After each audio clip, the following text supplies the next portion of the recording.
Une crise humanitaire où plusieurs bâtiments ont été détruits lors d'une frappe aérienne israélienne ayant coûté la vie au leader du Hezbollah, Hassan Nasrallah, le 1er octobre 2024.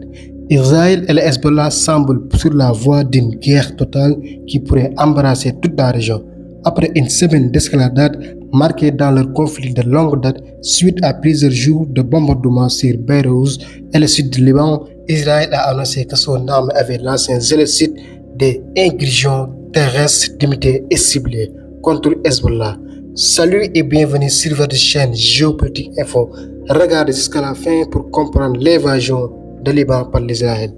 Le vendredi 27 septembre, Israël a frappé un coup décisif contre l'Hezbollah en tuant son chef Hassan Nasrallah dans une frappe aérienne majeure à la périphérie sud de Beyrouth. Cette offensive survient après presque un an de tensions croissantes à la frontière exacerbée par la guerre à Gaza. Israël cherche à assurer le retour en toute sécurité des habitants des zones frontalières déplacés par les attaques du Hezbollah. Bien que le Hezbollah soit affaibli, il reste une force redoutable continuant à lancer des roquettes sur le nord d'Israël avec un vaste arsenal de missiles en longue portée. Dans un communiqué divisé par les forces de défense israéliennes à 2 heures du matin le 1er octobre, Israël a confirmé le début d'une incursion terrestre au Liban de l'autre côté de la frontière. Les FDI ont précisé que leur cible était située dans les villages proches de la frontière et représentait une menace directe pour les communautés israéliennes du Nord. Les forces terrestres sont soutenues par l'aviation et l'artillerie israélienne qui mènent des frappes précises sur des cibles militaires dans la région. Avant cette annonce, des chars israéliens avaient été repérés près de la frontière et des réservistes avaient été mobilisés. Un haut responsable de la sécurité a indiqué que les troupes israéliennes pénétrant au Liban restaient très proches de la frontière et qu'aucun affrontement significatif n'avait encore eu lieu. Il a insisté sur le fait qu'il ne s'agissait pas d'une vaste invasion terrestre, mais d'une opération limitée à l'inverse des précédentes interventions israéliennes à Gaza. Le lieutenant-colonel Peter Lerner, porte-parole de l'armée israélienne, a expliqué que le Hezbollah disposait de bases avancées.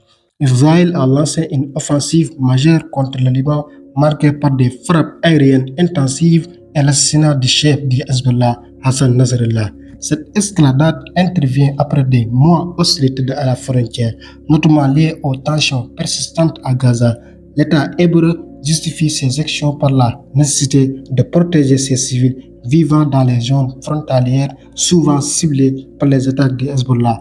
Bien que l'organisation chiite ait été affaiblie, elle continue de riposter avec des roquettes rappelant à l'Israël la puissance de son arsenal, notamment ses missiles longue portée. Le gouvernement israélien, sous la direction du Premier ministre Benjamin Netanyahu, a décidé de passer des incursions terrestres limitées au sud du Liban. Ces manœuvres, bien que décrites comme étant localisées, soulevant des craintes d'une escalade qui pourrait embrasser toute la région.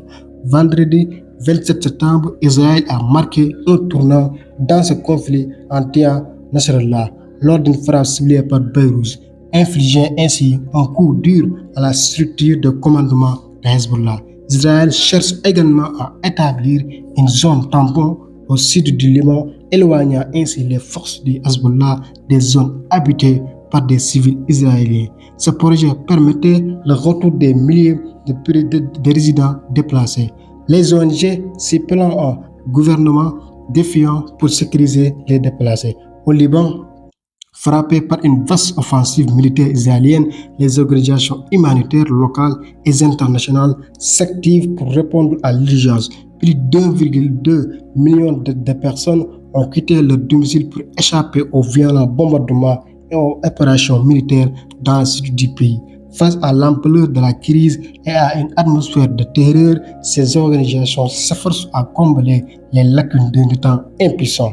Alors que le pays s'enfonce dans une crise économique profonde, le bilan humain est lourd. Les autorités libanaises rapportent plus de 2000 morts, de nombreux blessés et une vague de déplacés de 1,2 million de personnes.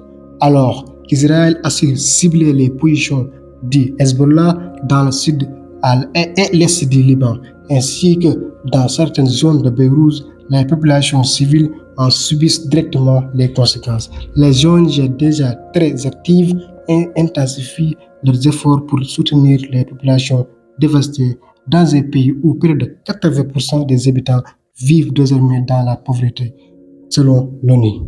La situation est désastreuse, explique Maya Andri, responsable des projets dirigeants chez CAR, une organisation internationale. Plus d'1 million de personnes ont dû fuir leur foyer, souvent sous la contrainte des ordres israéliens d'évacuation ou par peur pour leur vie. Les vagues de déplacés arrivent du sud de la vallée du Bekaa, des banlieues sud de Beyrouth et même de la capitale, également prises pour cible. Dans cette urgence, 250 millions de dollars d'aide internationale ont été redirigés pour venir en aide aux populations déplacées. Pourtant, un grand nombre de personnes ne trouvent ni réfugiés dans les centres d'accueil surchargés, ni dans les familles ou chez des proches. Beaucoup dorment dans leurs voitures ou errent dans les rues, selon Maya Andri.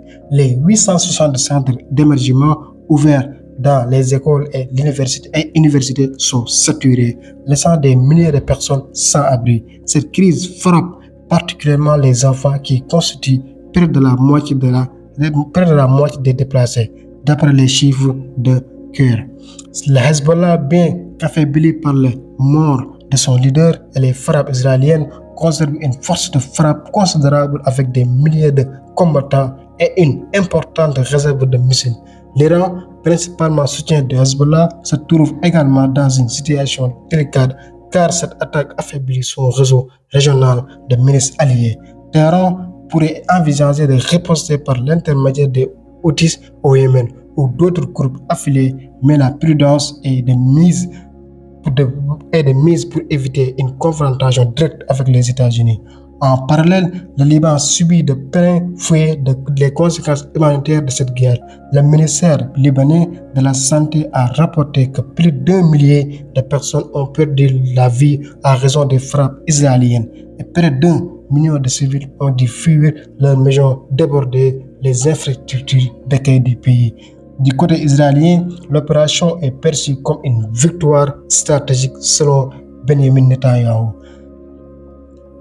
Netanyahu a affirmé à l'ONU qu'Israël prenait l'avantage contre ses ennemis, soulignant l'importance de l'assassinat de Nasrallah. Néanmoins, malgré ses succès militaires, la situation reste extrêmement volatile. Les efforts diplomatiques pour apaiser les tensions ayant échoué jusqu'à présent, les États-Unis, malgré leur soutien historique à l'Israël, semblent préoccupés par la possibilité d'une escalade qui pourrait déstabiliser encore plus le Moyen-Orient, notamment avec l'implication potentielle de l'Iran. Le conflit actuel, bien qu'ancré dans des décennies de tensions, semble prendre un nouveau tournant avec des conséquences imprévisibles pour l'équilibre de la région. La situation devient de plus en plus inquiétante. Voilà ce qu'on essaie actuellement dans cette guerre. Restez informés. N'oubliez pas de s'abonner, de liker et de donner ton avis dans le commentaire. Je vous reviens.